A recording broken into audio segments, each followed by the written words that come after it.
Ladies and gentlemen, boys and girls, children 18 plus, you are tuned in to the Loan Officer Podcast with me, Dustin Owen, and my main man, JC. John Coleman. JC. What's up? How you doing today, man? Doing great. How about yourself, Dio? I'm doing fantastic. Ready to rock and roll. I am. But before we start, Okay. I must ask, I see this piece of paper right here. Yes. Does it have something to do with today's episode?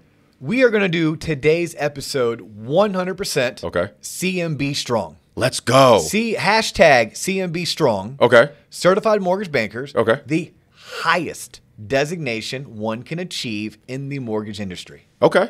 All right. My journey. You printed this out yourself? How'd you get this? You made that yourself? I earned it. Whoa. I earned it. Whoa, you earned this? 2 years in the making. Okay. 2 years in the making. I earned this. Yes, I did have to print it myself, but I do have a pretty one coming in the mail. Okay. Like with engraving. That's what I was going to ask. everything. On the plaque is going to hang up in the... Yeah. Like we're going to take that 40 out of under 40. Okay. We're going to remove it. Because you're not under 40 anymore. Oh, damn. Sorry. Ouch. The math. Burn. Burn. Yeah. Yes. Yes. For those that are keeping tabs, I turned 42 next month. So 40 under 40 is going to come down, and my CMB is going to go up. Okay. Do you even know what a CMB is? Certified Mortgaged Banker Seal of Approval. Yeah, Certified Mortgage Banker. So essentially imagine this. Imagine one going for their master's or their MBA, but instead of, I think MBA stands for Master's in Business Administration. Correct. Yeah, CMB is the master's program for someone in the mortgage banking industry. Okay. So some of the requirements. You can't even apply to become a CMB until you've been 5 years in the industry. 5 years. 5 years at a minimum. They actually recommend 7 years. Okay. And then before you can apply to be into a CMB candidate, we'll call it, you have to accrue a certain amount of points. Okay. So I've worked for Waterstone Mortgage for the past 12 plus years. I received 3 points for every year I worked at Waterstone because Waterstone is a member of the Mortgage Bankers Association. Okay. And look, if you're a mortgage company and you're not a member of the MBA, like the MBA is our industry's largest lobbying arm. Like they have a fantastic office on 1919 M Street in Washington, D.C. Like They're legit. I couldn't imagine being a mortgage company and not being a member. Like I would even go as far as saying you're probably not that legitimate of a mortgage company if you're not a member. Gotcha. Probably not fair for me to go to that extreme, but it's like that big of a deal to be a member of the Mortgage Bankers Association. Okay. And within the Mortgage Bankers Association, there's the national, but then each state has their own Mortgage Bankers Association, and they're affiliated. And then the state also has local chapters. Okay. So I was first introduced to the MBA through my local Central Florida chapter. And I was a young buck, probably 2 or 3 years into the business. And I can remember Cindy Velez, one of my favorite managers in the mortgage industry. Shout out to Cindy. Cindy's like, hey, will you come with me to the MBA event? I'm like, sure. All I thought was free lunch.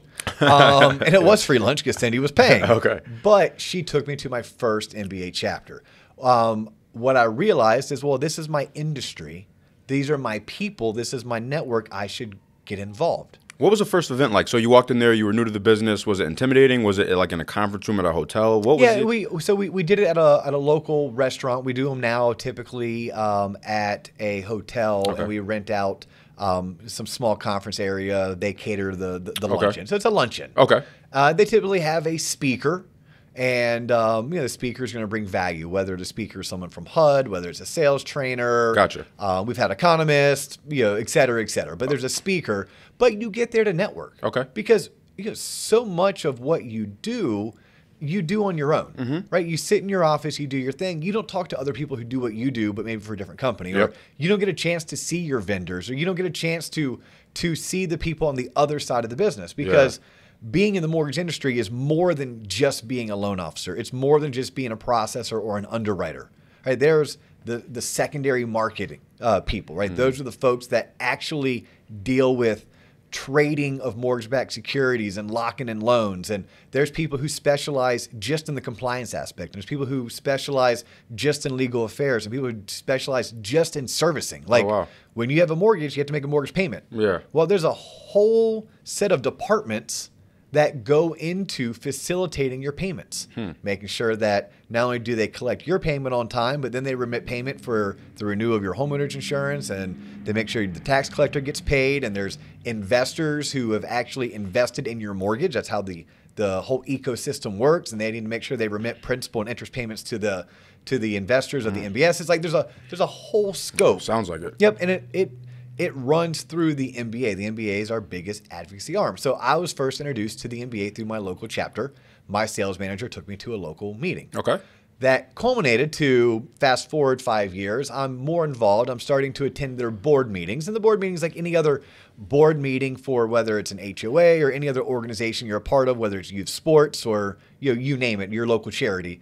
It's a group of people who decided, you know what, I'm going to volunteer or be voluntold to take a more hands-on approach to how this organization runs. Okay. Like, what speakers should we have in? What charities should we give money to? What dates should we meet? What are our objectives? Do we need a Facebook page? Like, these are all things that someone has to make those decisions, and typically a board gets together. So I started attending the board. Then I was coerced. And gladly, I was like, maybe alligator arming a volunteer. Like, I didn't want to go straight up. But I'm like, I want to. Don't want to sound too excited, but really I am. I volunteered to be the president of the local chapter. Okay. So what that means is you're the president-elect, then you're the president, then you're the past president. It's basically a 3-year commitment. Okay. From that parlayed someone saying, oh, look at this sucker. I mean, this nice, fine young gentleman, professional, he's willing to work for free. We need some help on the state level. Okay. So just like the local chapters, which in Florida's a large state, so there's probably 8 or 9 different chapters of Mortgage Bankers Associations. There's also the state chapter, and the state needs a president and a secretary and a vice president, et cetera, et cetera. They also need a board, and I agreed to do a 2-year term on the board. And a lot of it's because I like to be involved. I like to know what's going on in my industry. And this is where I'm going to get a little bit preachy. Okay. Why would you not? Like, why would someone in their industry, regardless if it's mortgage or if it's real estate or if it's financial services or if it's tech, medical, why would you not want to be involved in what your industry promotes? Why would you not want to have a say? I mean, I do, man, but it's on Tuesday afternoons, and I don't feel like driving after work. I'm tired. The weather. Yeah, I mean, look, people don't prioritize it. I put a priority on it, and I can't fault someone. Like, we all have our own rhyme and reason why we do something. But to me, as a driven, successful person in my industry, I felt like being involved in the industry, knowing what was going on, would make me a better professional. Right? Not only did I get to have conversations with people outside of my small little circle, but I also got to be a part of conversations that helped us prepare for what the future was going to bring us. Therefore, we were always one step ahead. Me being involved allowed us to be one step ahead. It also helped when we were growing Waterstone that people knew me already, and if they were looking for a career change, I was one of the first phone calls that they made. So it was beneficial. No different than if someone was involved, it was in the organization. It was beneficial to them if they're trying to advance their career, and maybe they didn't have career advancement opportunities at their current place of employment. By making connections through their local chapter or the state organization, they could then be introduced to people who would eventually hire them or be a part of the hiring decision. So there's also those benefits as well. Gotcha. So back on my journey, I was on the board for the state for 2 years. It probably meant I did 2 conference calls and I did 2 in-person meetings. Okay. Each lasting about 4 to 6 hours. That's doable. Very doable. Yeah. Yep. And all they needed was someone who followed what was going on in the industry to be able to have a vote into what direction we should be steering our state chapter. Okay.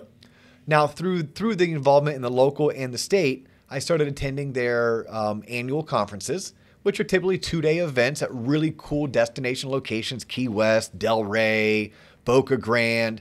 Typically, it was a night in a hotel. It was away from the office, away from the wife and kids. There'd be events that had free booze. I was like, heck yeah, sign me up. Like, my kids were little. Yeah. They were slightly annoying. Love you, kids, but you were. Yeah.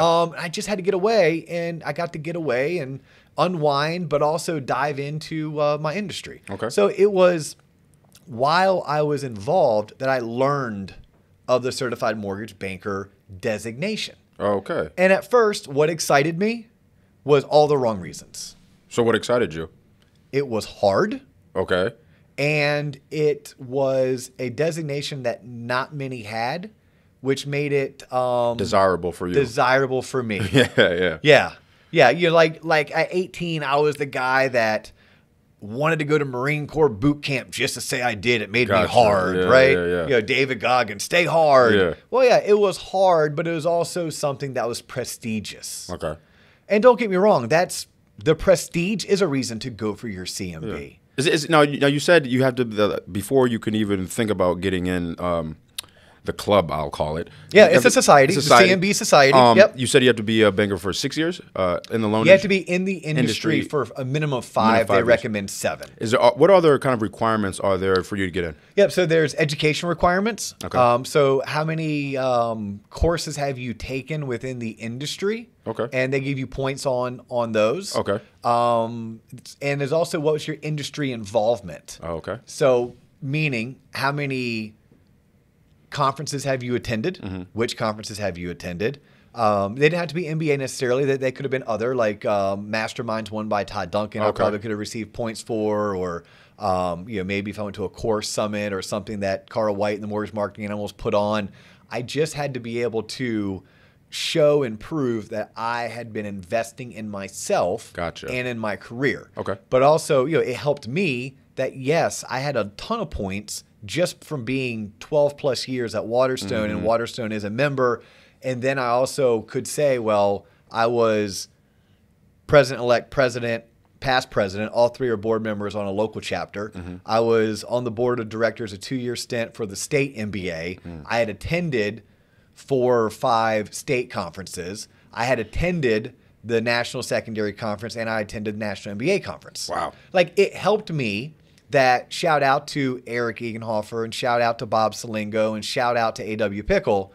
It had helped me that I had 3 leaders within my own organization at some point that promoted getting outside of the office and attending these events. And they drugged me along. Nice. Like, to go to MBA secondary, it's a big deal. That's typically people who are C-level or senior VP get to go to that.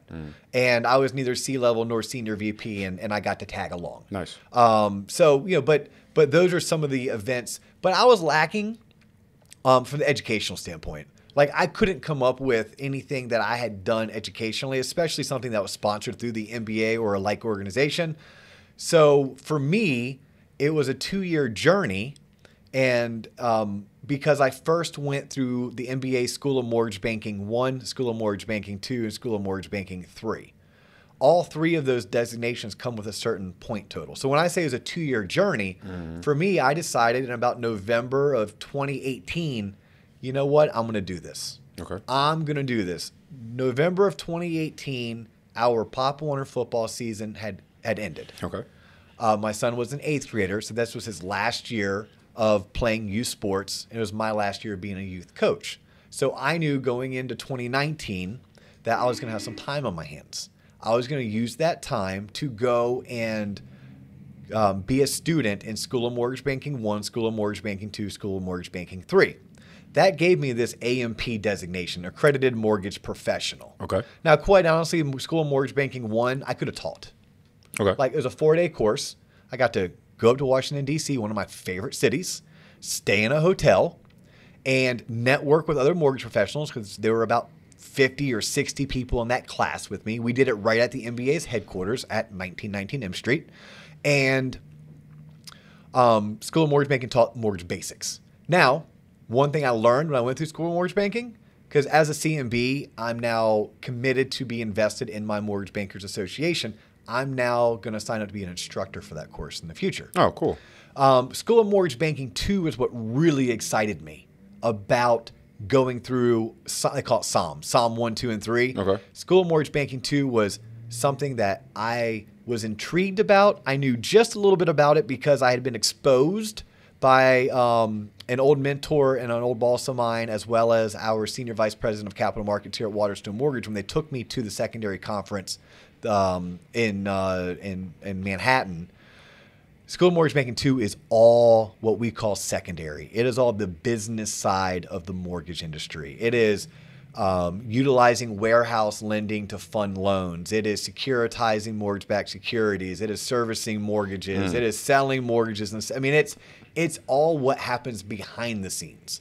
You and I know of the loan business because we are consumer facing. We are loan officers that are going out and we're helping realtors and builders sell homes by financing homes for their buyers. We're doing the consultations, and that's the front end, the production side. But then there's the back end. Oh, okay. It's what happens when that loan is actually closed. Okay. Why were we able to go out and close that loan? Why were the guidelines written the way they were? Does taking what you learned from Psalm 2, if I said that correctly, does that prepare you, does that help you in your kind of day-to-day as a loan originator, if that's what you do? It does, because when I talk, I will now talk at least scholastically. Like, look, I don't have firsthand experience. I'm a firm believer. If you want to learn something, go do it for a minimum of 9 weeks. And that's if you want to have a strong opinion on a topic. Not going down this rabbit hole. But it's election season. People love social media.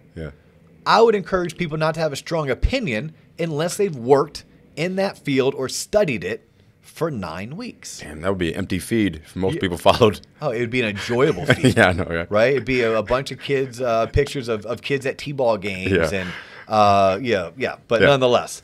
But what it did do, it gave me a great general overview. Okay. It allowed me to sit in a room with a senior vice president of investor relations, or a senior vice president of servicing, or a senior vice president of capital markets, and at least speak their language, at least be able to follow along. Gotcha. It's kind of like, hey, I took 5 years of Spanish in both high school and in college, but it wasn't until I moved to Costa Rica for 9 months that I really became fluent.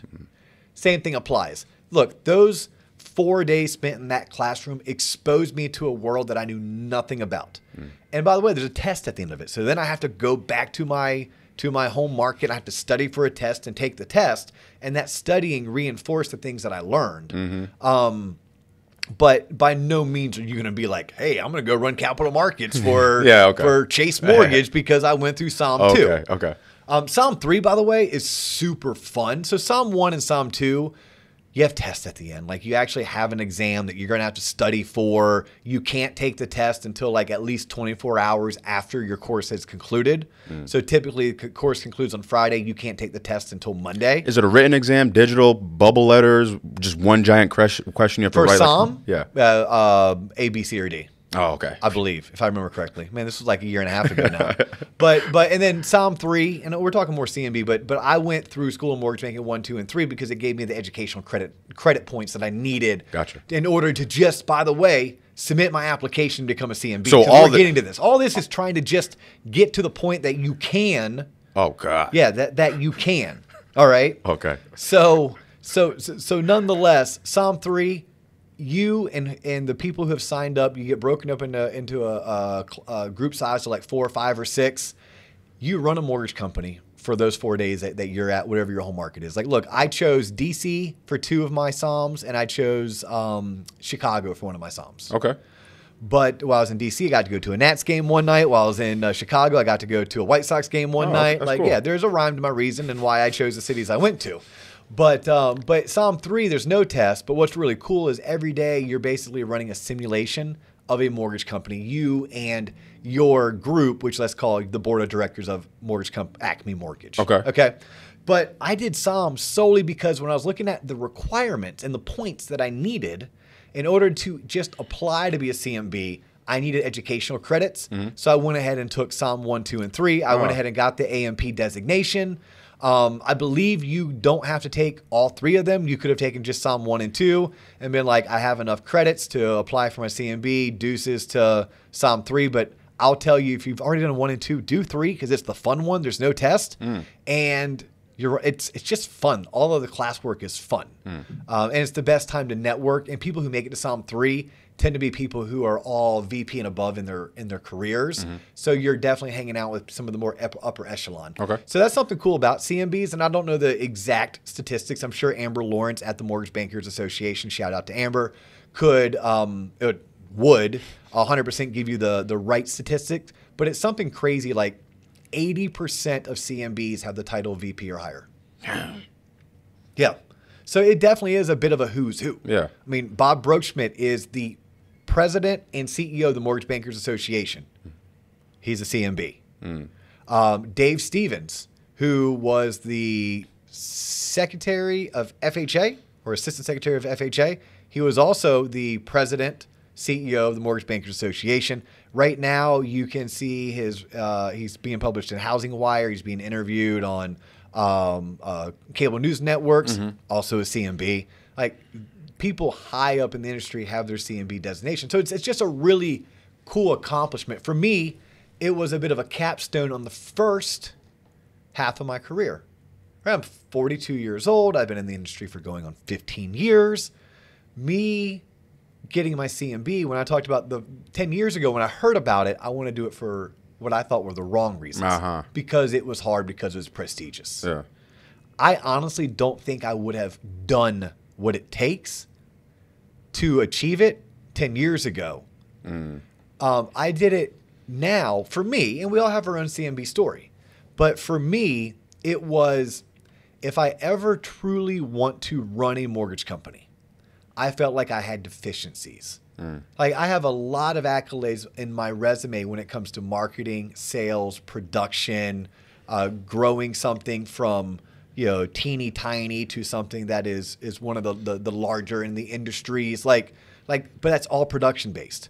I didn't have any hands-on experience with investor relations. I didn't have to go out and apply for a warehouse line or sit through various audits or choose which investors we're going to sell loans to or figure out how to hedge a pipeline or get my full Eagle, translate it to my Fannie Freddie seller servicer, and like so many aspects to, had I started a mortgage company at age 26 versus go work for one, I would have had to achieve. So if I wanted those notches on my belt, so to speak, I could have walked away from everything we built here at Waterstone, which would have been, just asinine to do, for the sole goal of, I want to do it on my own. And no.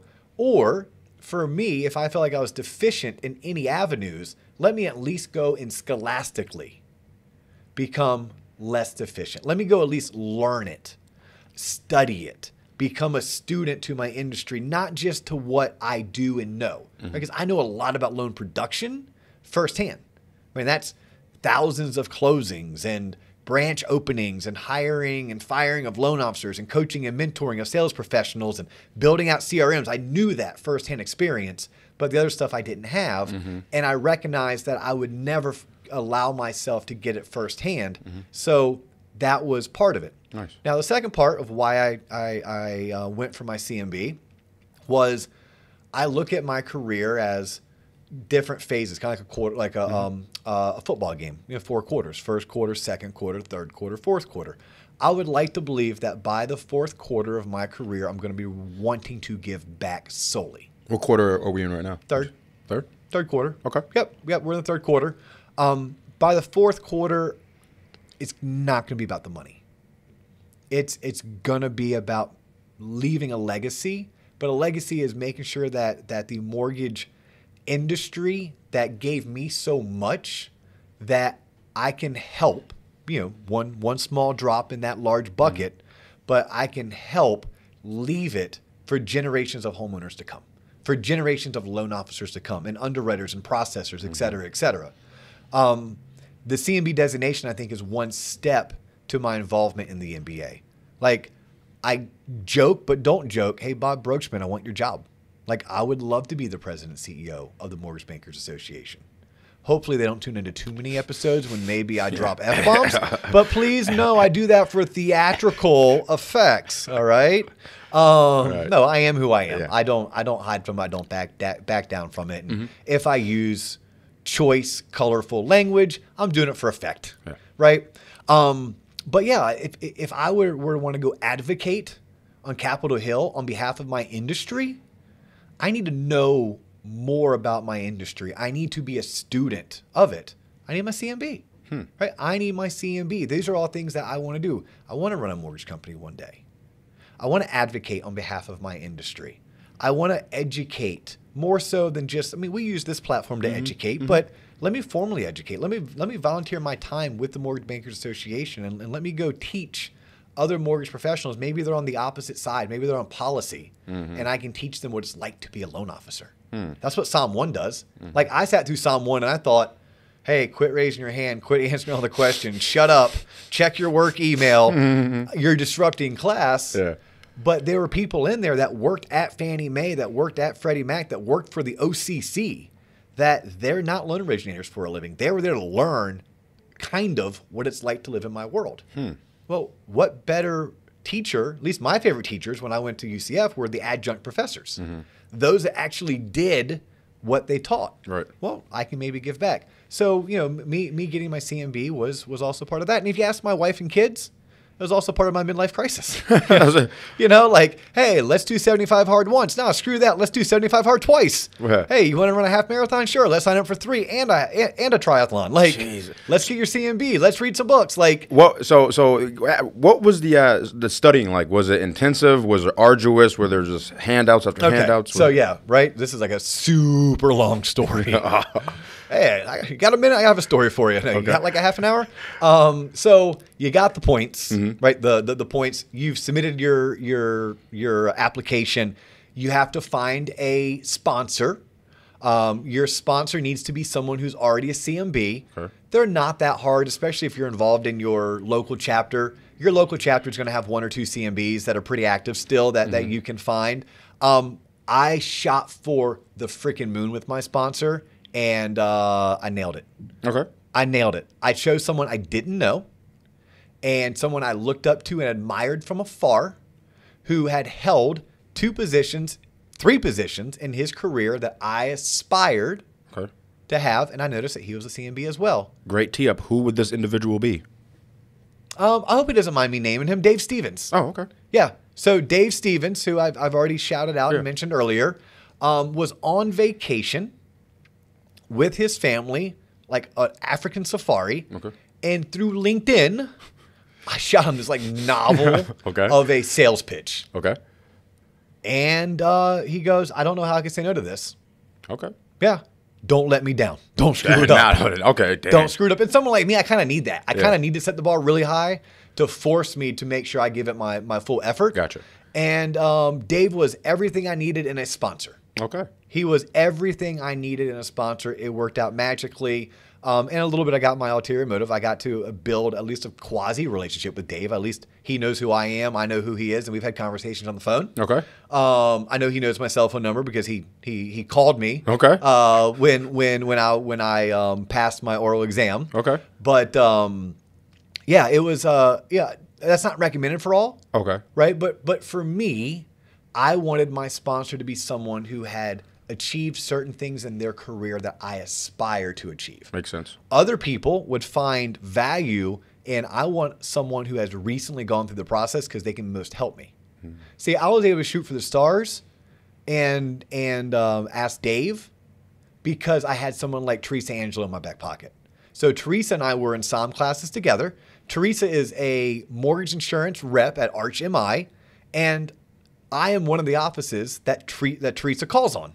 So I already had a business working relationship with her. I had a personal relationship because, by the way, part of going to SOM is networking with your peers. And Teresa and I went to the Hofbrauhaus together with a group of people in Chicago and got to know each other personally as well as professionally. So I also knew that I had someone who she received her CMB a year ago and just went through the process. And I leaned on her heavily to answer my questions and make sure I was prepping the right way. So shout out both to Dave Stevens as well as to Teresa Angelo and so many other people that I'm probably not remembering, but were instrumental along the way. So you submit. What you have to do is you have to do a prep course. Your prep course is a 6-week prep course where you're getting on a call once a week and you're having a homework assignment once a week. So the call is an hour. And they have because what you're doing is you're preparing for the way that you achieve your CMB once you've accumulated the points and you've submitted your points and someone said, yes, we'll accept your money. Yes, you are now a candidate for CMB. Your next step is you have to pay for this prep course and go through it. you're preparing for a written test. The written test is 6 sections. Each section is 1 hour in length. So it's a 6-hour written exam that you must pass before you can go on to the final phase. So in order to prepare for this, they don't give you a book. They don't give you notes. They don't give you a slideshow. They don't give you an Audible to listen to. Oh, okay. You have to, you almost said, oh, God. I know, because that's everything I did. So not in your wheelhouse, John Coleman, and that's okay. You haven't even been in the mortgage business for 5 years yet. So let's talk to you 4 years and 2 months from now. Okay, let's do it. Okay. But no, so you sign up for this prep course, and you have a call once a week. The calls last an hour. And then you have homework assignment. And the homework will take you somewhere around an hour as well. So you're dedicating about 2 hours a week for like 6 weeks. Once that ends, it is highly suggested, both by the folks at the MBA as well as people like myself who went through it, create a study group. So in my prep course, let's say there were 30 or 40 of us. We broke up into like 3 different study groups, about 10 to 12 people per group. And because they don't give you books, you have 36 to 50 like bullet points. When I say bullet point, like keywords. Mm-hmm. And they say you must know all 36 topics for this one chapter. 6 chapters. Mm-hmm. Ultimately, what you end up doing is 12 of you divide up the work and you create your own study guide. Our study guide was over 200 pages long. What? Yeah. It's a 6-hour written exam. You don't know what they're going to ask you. They give you an idea. Like, hey, John, we're going to ask you questions from these 36 topics that are inside of this particular unit. You put together your own. You go do the research. Oh, okay. Yeah. So that's helping you prepare. Yeah. I mean, yeah, that's really insightful. Yep. So you do the 6-hour prep course. Then you spend the 6 weeks of a prep course. Then you spend about 6 weeks working on your study guide. Then you start studying. So for me, and mine was a little bit odd because COVID happened. So in my mind, when I planned it all out, I'm like, okay, 6 weeks for the prep course, 6 weeks to put together the study guide, 3 weeks to study the study guide. Bingo. I'm going to take my written exam the Tuesday after Memorial Day weekend. Okay. That'd give me like a long week and a really crammed study. Mm-hmm. Well, then COVID happened and it was crazy times in the mortgage industry. We're having record years and, COVID brought some new hurdles to overcome and, curveballs to dodge, et cetera, et cetera. Long story short, I found myself in July and August and I still hadn't done it. I had 200 pages worth of notes sitting on my nightstand and I hadn't cracked them yet. Uh-oh. So I kind of took some of my half marathon training. And I'm like, you know what? The best way to train for a half marathon is to sign up for one. So I signed up for my test date. I signed up for the Tuesday after Labor Day. Okay. Happened to be about 3 weeks out, and it allowed me to every day for 21 days. Thank God I've done things like 75 Hard, and thank God I've read books like Atomic Habits, and I knew I could do it. I studied 1 hour a day, every day for 21 days. And actually, I studied 1 hour a day, every day for 18 days, because then on day 19, I studied 2 hours. On day 20, I studied 4 hours. And on day 21, I studied 8 hours. Damn. So then when I came in and I took my written exam, by the way, the written exam had to been proctored. So I had to reach out to someone to basically come and proctor my exam, make sure I wasn't cheating, that I was in a room with no notes. So it's not an open note test. In fact, every section my proctor had to get on my keyboard. I had to turn my back away, and she had to type in a code to bring up the next section. Yeah, section of whatever it was, 6, 10 questions. I think it was like 10 questions per section. And it was written. Yeah, happy to say, a little braggadocious here. Like you said, written like with a pen on a piece of paper? Nah, keyboard. Okay, keyboard. Okay. I was just talking. Yeah, but like I wish I knew the statistics, so I'm going to make it up like most statistics are. But like I'd want to say that probably a quarter to a third of the people who take the written exam do not pass the first time. Like it's not you took it and you passed. I don't think it's half don't pass, but I would say it's more than 0.25%. Do you remember? Again, Amber Lawrence at the MBA could 100%, or any of the other more senior people who have been more heavily involved in the MBA probably know the exact number. Mm-hmm. But I would guess it averages somewhere between 25 to 50%. 50 is too high, 25 is too low. They don't pass the first time. The good news is you only have to retake the sections you didn't pass. Right. So when you take it, you can receive an excellent, good, a satisfactory, or an unsatisfactory. UF all day. I mean, for me, but yeah. Okay. But satisfactory, good, and excellent all are passing grades. Okay. And I went into it understanding like, yeah, Dio, I know you studied your butt off. You sacrificed like crazy, but this is a lot of information to know. And some of the subjects were foreign to me prior to School of Mortgage Banking and prior to studying for my CMB. But I took the exam. It takes them about a week or two to grade and get back to you. And I got 5 excellents and 1 good. Yeah. Oh, thank you. Loan administration, by the way. It's basically loan servicing. Okay. So the collection of payments and then remitting payments to investors, I'm only good at, guys. So there goes my career. There's room for improvement, Dio. And loan administration. So are you able, I don't know if this is like NDA or something, but could you give maybe me and maybe some of the folks listening an example of like the question that they might give you on a particular section? Get an example of like, so go. An example of a question. Yeah, so they're like mostly scenario. Like there's some layups. Like there's some layups where you have to calculate someone's debt income ratio. Well, someone like me who's in loan production, that's a layup. Yeah. Someone who spent the past 20 years working in policy or working in let's say technology. Whoa, what's that formula again? Yeah. But like I'm trying to think what I mean. It's some are that simple. And let's say okay. You are the CEO of an independent mortgage banker. Okay.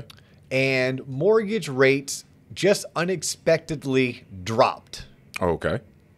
Explain what this means to your hedge positions and what could potentially have gone wrong that your warehouse lender is calling you. And if they're calling you, what's the reason? What's the most likely reason they're calling you? Okay.